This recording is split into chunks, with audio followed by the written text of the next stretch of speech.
আরে বিশেষজ্ঞরা তো 101টা পরামর্শ তারা প্রদান করতে পারে। আপনারা দেশটাকে বাস্তবে আপনারা কোথায় নিয়ে যেতে চান? এখন যে সময় বাংলাদেশ দুটো নির্বাচনের ঝুঁকি বাংলাদেশের পক্ষে নেওয়া সম্ভব না। ফেব্রুয়ারি নির্বাচন কোনো কারণে যদি বিপদগ্রস্ত হয়, যদি ঝুঁকির মধ্যে পড়ে এই সরকার, তারাও কিন্তু বড় ধরনের ঝুঁকির মধ্যে পড়বে। খুবই দুর্ভাগ্যের কথা, ঐক্যমত কমিশন কিভাবে এরকম একটা প্রস্তাবনা তারা দেয়। তারা বলছেন কি, বিশেষজ্ঞদের পরামর্শে আমরা এগুলো দিয়েছি। আরে বিশেষজ্ঞরা তো 101টা পরামর্শ তারা প্রদান করতে পারে, কিন্তু আপনারা কোন পথে হাঁটবেন? আপনারা হাঁটবেন যেটা প্রফেসর ইউনুস বলেছিলেন, যেখানে দলগুলো ন্যূনতম ঐক্যমত, যেখানে সবাই আমাদের ঐক্যমত, সেটাই হবে আপনাদের ভিত্তি। বাস্তবে সেই ভিত্তির উপরে আপনারা দাঁড়াতে পারেন। তারপরে ওভারওয়েলমিং মেজরিটি ঐক্যমত কমিশনে একটা দুটো দল বাদে আমরা সবাই বলেছি ফেব্রুয়ারি প্রথমার্ধের জাতীয় নির্বাচনের দিন একই দিনে গণভোট অনুষ্ঠিত হবে। অথচ আপনারা অন্য জায়গায় ভিন্ন মত উল্লেখ করলেন না, কিন্তু এখানে একটা দুটো দল যেটা উল্লেখ করেছে আপনারা একই সাথে সেই প্রস্তাবনাও আপনারা দিয়ে দিয়েছেন। তা আপনাদের ইন্টেনশন নিয়ে কেউ যদি প্রশ্ন করে, আপনাদের উদ্দেশ্য নিয়ে কেউ যদি প্রশ্ন করে, আপনারা দেশটাকে বাস্তবে আপনারা কোথায় নিয়ে যেতে চান? আপনারা কি নতুন করে একটা সংঘাতের দিকে কি আপনারা কি নিয়ে যেতে চান? আমি মনে করি এই জায়গায় দাঁড়ানোর কোনো সুযোগ নেই। এখন যে পরিস্থিতি, এখনো কোনো সিদ্ধান্ত হয়নি। সরকার, আমি আশা করব ঠান্ডা মাথায় সরকার সংকট উত্তরণের পথ থেকে তারা বেরিয়ে আসতে পারে।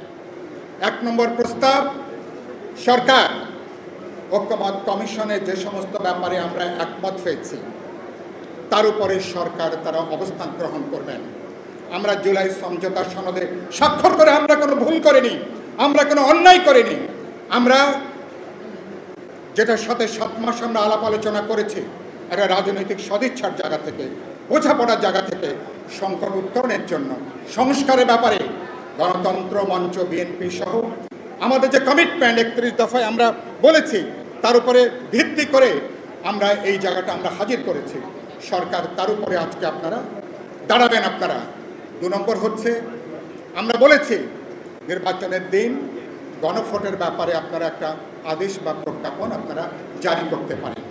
কারণ এর আগে এখন যে সময় বাংলাদেশ দুটো নির্বাচনের ঝুঁকি বাংলাদেশের পক্ষে নেওয়া সম্ভব না, প্রশাসনিক, আর্থিক সহ অন্যান্য ঝুঁকি, এবং এই ঝুঁকি যদি এই পথে হাঁটেন, অভ্যুত্থানকারী দলগুলোর মধ্যে বিরোধ, বিভাজন, হিংসা চূড়ান্ত পর্যায়ে যাওয়ার আশঙ্কা আছে। এবং সেজন্য কথা বলতে চাই, এজেন্ডাটা ছোট করে নিয়ে আসেন। সরকারকে শেষ কথা যেটা বলবো সেটা হচ্ছে, আপনারা মেহেরবানি করে হাসিনার মতন কোনো কিছু চাপিয়ে দেওয়ার চেষ্টা করবেন না।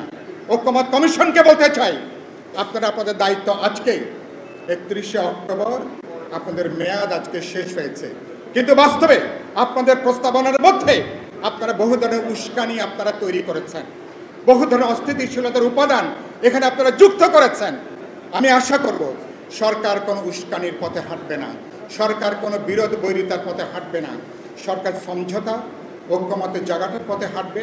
গতকালকেও তারা যেটা বলেছেন, আসিফ নজরুল যেটা গণমাধ্যমে বলেছেন, আমরা দেখতে চাই আগামী 2-1 দিনের মধ্যে আপনারা ফেব্রুয়ারি মাসের নির্বাচন, একই দিনে গণভোটের যে আয়োজন, সে ব্যাপারে আপনারা সিদ্ধান্ত জানাবেন।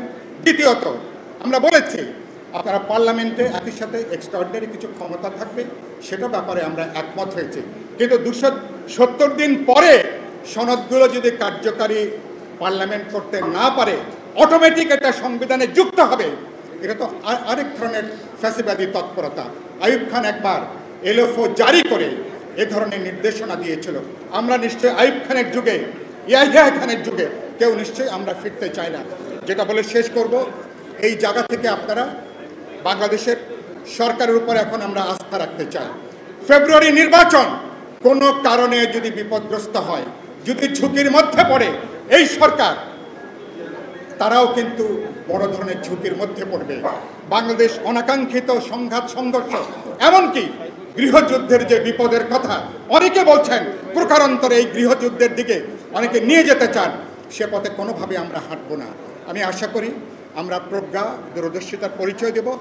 আর শেষ কথা, জাসদের নেতাকর্মী সহ যুগপথের সকল শরীকদেরকে যারা বাইরে ছিলেন গণতান্ত্রিক উত্তরণ পর্যন্ত রাজপথে সবাইকে জেগে থাকতে হবে। রাজি আছি আমরা?